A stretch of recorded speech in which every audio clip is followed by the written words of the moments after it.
Hey, how's it going, everybody? My name is Cooper Frank, and I will be presenting my case study today done on the geopolitics of Russia's invasion of Ukraine. Sorry. All right, sweet. So we'll go over the overview real quick. We're going to go through the introduction, then come over to post-Soviet space, a little background and history, the geopolitics involving the issue, nationalism and sovereignty, frozen conflicts, theories, and then lastly, the conclusion. Sweet. So we'll start with the introduction. So my research question was, how does Russia's invasion of Ukraine reflect the geopolitical struggle from the post-Soviet space? So this is a case study based on the tensions between the post-Soviet space in Russia and the fight for sovereignty of these countries, with a focus on the 2022 invasion of Ukraine. This war ties in with the concept of post-Soviet space and the struggle for sovereignty.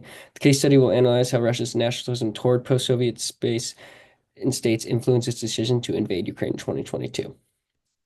Awesome. So we'll start by looking over here. This is going to be March 15th, 2022. This is going to be where Russia has forces on the Ukraine border, Ukraine being here, Russia being here. This is going to be Crimea, which is important. We'll talk about it later in the presentation, has been annexed by Russia and Russian control. This is the Donbas region, which will also be important later in the presentation. Sweet. Awesome. So we'll talk about the post-Soviet space. So post-Soviet space is post-1991. 15 new states were created. They're going to be over here, um, as well as four de facto states currently known as the post-Soviet space. Russia has been the largest among these post-Soviet states and we've seen this in many ways, obviously invading other post-Soviet states, exacting its power over them, kind of being big brother in a sense. And we've seen it with Georgia, Crimea, and as we're talking about in the presentation, Ukraine. Numerous post-Soviet states have allied with Western powers, like NATO, have allied with NATO, the EU, and the US. For example, Ukraine is being backed by the US a lot, as well as NATO and the EU. Over here, I made this little table that it has the allies with Russia, if you want to look over that, and then allies with the Western powers. So then we're going to go through a brief history from 1991 to 2022 of Russia and Ukraine's historical background. So 1991 is, like I said, when Ukraine gains independence from the Soviet Union after the collapse. Then we're going to 1994. The Budapest Memorandum is signed. Ukraine gives away its nukes and a lot of ballistic armor as well as war armor to different countries, including the US, Russia, and the UK. This is to gain peace and sovereignty recognition from them. This treaty will be broken by Russia, as we know. As we go through this timeline real quick, we'll see a lot of treaties get broken by Russia. Remember the Maidan Revolution in 2014? This is when their former president, Yanukovych, I think, leaves Ukraine to Russia. And so he refused to join NATO. There was a lot of protests. He then fled to Russia. A lot of people, citizens, and police died. It was a very sad day in Ukraine history. Then later in that year, Russia annexes Crimea. They place troops in Crimea and they take it over. Fighting then begins in the Donbas. So this is Crimea, what I'm talking about. Donbas is right here. So Russia's had troops here since 2014. Then the first Minsk agreement signed. This is like an agreement to ceasefire between Russia and Ukraine. However, this then gets broken later that year. Then there is a second one I didn't put on here. The same thing happens. It gets broken. Russia tends to break a lot of these treaties and ceasefires they sign. Then we go 8 years later, full-on invasion of Ukraine. And up here is going to be a picture of the Russian president, the Ukraine president, and of course the U.S. president shaking hands um, for the Budapest Memorandum.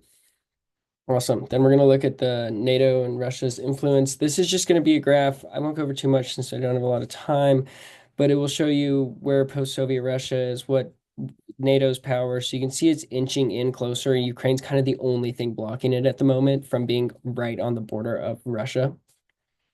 So we're going to go to the geopolitics of the 2022 invasion. Russia's motivations, of course, is formed by the belief that it has a claim over former post-Soviet states due to a nationalistic ideal, including Ukraine. The invasion is driven by nationalism, as I said, geopolitical standing, and the desire to control other post-Soviet states. Russia security concerns. Russia is worried about the geopolitical advantage NATO would have if Ukraine joined. Like I said about that buffer zone, if Ukraine's able to fend off Russia, which likely they will, then they will join and they're right on Russia's border. Western countries have been, and then the third geopolitical topic is going to be Western involvement. Western countries have been aiding Ukraine throughout this, such as the US. You see it every day. Lots of money, lots of you, artillery to Ukraine to prevent Russia from gaining. And like we said, the reason why this is so important geopolitical wise is why the US, sorry, not we, are giving Russia so much money in artillery is because we, as NATO, EU, Western forces, we're trying to make sure Russia doesn't have this westward expansion that they're somewhat trying to do. Awesome. Nationalism, sovereignty. Nationalism, Russia rejects Ukraine's sovereignty, and that is why they exact military force upon Ukraine, as we talked about it. Nationalistic ideologies view Ukraine aligning with the West as a threat to Russia. Ukraine's sovereignty is backed by its people and many Western powers, such as the EU and NATO, which we've talked about it. And basically, Ukraine's fight for sovereignty is crucial. It can separate them from Russian control and influence as the big brother, in a sense, to all these post-Soviet states and show that they can stand up, kind of like ideally creating a snowball effect. Over here is just a map of NATO's influences in countries. We're going to look over here at the Baltic areas near Russia. Then we're going to go to frozen conflicts. Frozen conflicts is something I learned in one of my during my research. So the first generation conflicts are more ethno-linguistic and they focus on Russia was originally invading countries to because I mean it's like strictly just post-Soviet beliefs that they're still part of the Soviet Union and Russia. Then it goes in the second generation where it's a mix of still this nationalistic idea that they're all supposed to be together and then geopolitical standing to advance West and not be like a lone country of Russia without allies. And then the implications, frozen conflicts were originally local issues, like I said, then they moved to the international level. Let's go to the next slide. Then we'll look at some theories. So classical geopolitics and realpolitik, two similar ideas in a sense, explains Russia's military actions as a response to national security. And then realpolitik explains why Russia has invaded Ukraine and Crimea without care for ethical concern. It's like it's almost like they are very aligned with the theory of realpolitik. Critical politics explains Ukraine's one need for sovereignty. Ukraine wants to define its identity and represent itself in international discussions as an independent country that can hold its own. And then lastly, we'll just go to the conclusion. Nationalism has and will continue to be at the center of this conflict. Russia will continue to view Ukraine and other post-Soviet states as part of itself and due to the deep roots it has with the Soviet Union and Russian empires. Ukraine is fighting for sovereignty. The people and Western world believe they are independent. And with the invasion, if you've noticed, it has heightened the independence and citizens of Ukraine have come together to be one.